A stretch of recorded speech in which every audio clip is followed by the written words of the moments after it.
let's stop recycling negative energy. We can recycle old stories of frustration, anger, mistakes. What if we recycle positive stories? And that literally creates the different vibrational energy. Think of our brains and our nervous systems. It's like an antenna. Whatever channel we turn to is what we are going to receive.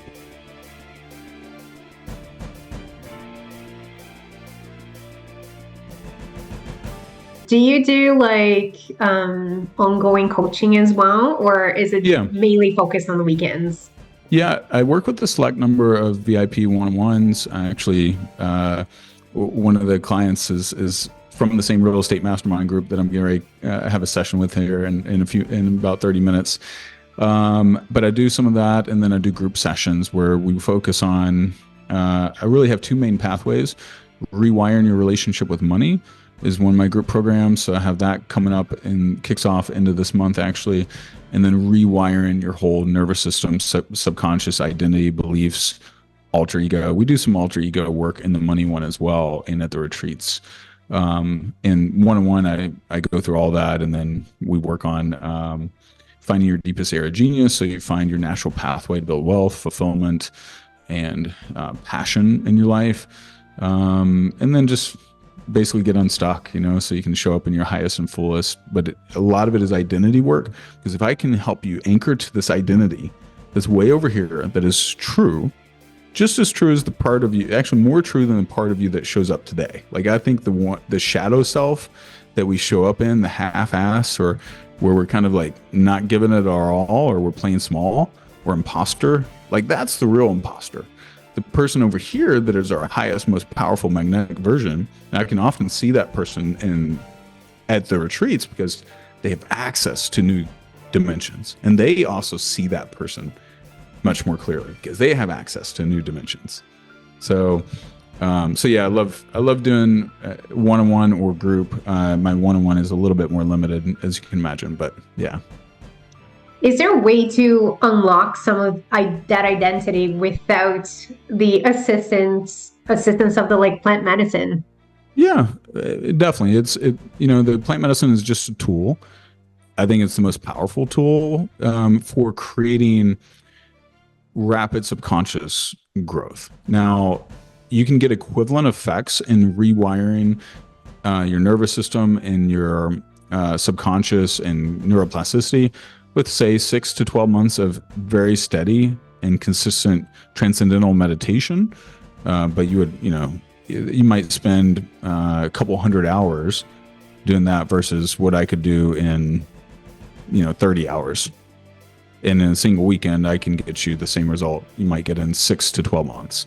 So that's, and then of course, if you do 10 years of therapy, you could probably get there too. But most of my clients want to go a little bit faster, so that's why. But sometimes the shift will happen just from an NLP session as well. So like we don't necessarily have to do that. It just depends on. I don't recommend that particular plant medicines and psychedelics for everybody.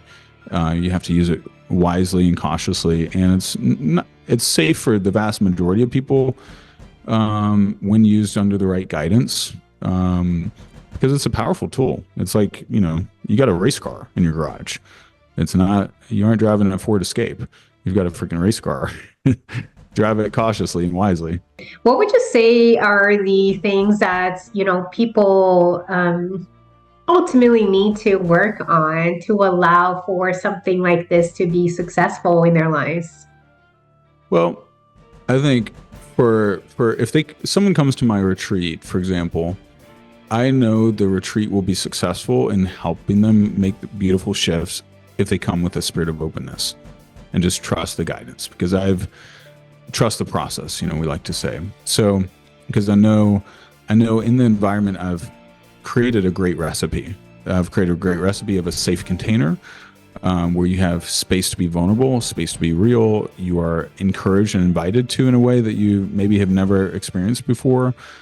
You feel love. You get literally, when you're on some of these medicines, you get flooded with love and empathy for others, but also for yourself. Because, so many of us, we're the harshest critic of ourselves, right?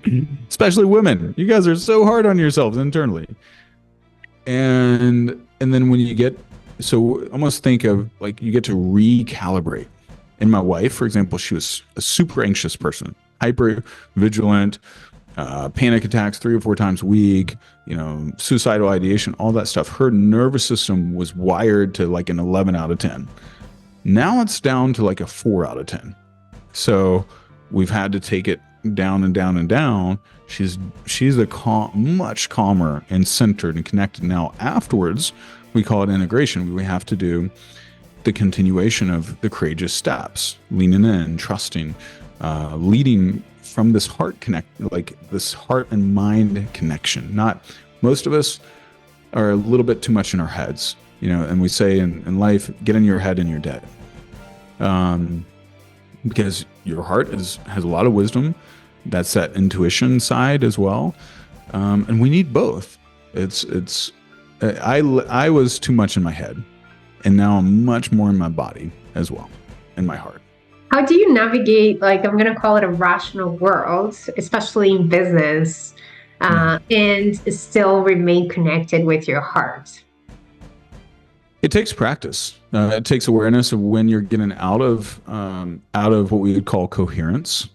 All right. And also it takes awareness of like, hey, there's some toxic people that are not going to lead you to fulfillment.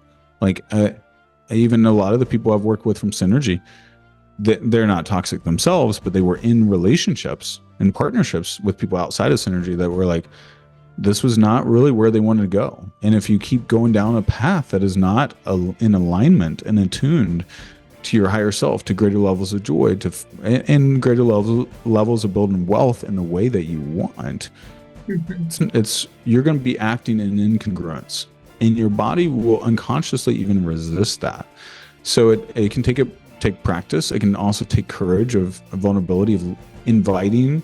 If you're, in a partnership or a marriage or whatever, where you invite your partner, hey, what if we try this? What if we, for example, one of the habits we talked about at the retreat, let's stop recycling negative energy. We can recycle old stories of frustration, anger, mistakes. What if we recycle positive stories? And that literally creates the different vibrational energy. Think of our brains and our nervous systems. It's like an antenna. Whatever channel we turn to is what we are going to receive. If I go to ESPN, I'm going to receive ESPN. If I go to the Crisis News Network or CNN, I'm going to receive, it's going to ramp me up into a crisis state. If I go into a Gaia or a National Geographic, it's going to create a different experience. So, but our nervous systems are that way too. The people that we interact with, the belief systems, our beliefs are really thoughts that we've thought repetitively enough that they're hardwired in. They can be rewired, but we have to do some deeper digging to rewire a belief. So, it's just really the question is what vibration do you want to live your life at? One of scarcity or abundance, one of joy, one of stress, one of peace, or one of strife, one of love, or one of dog eat dog,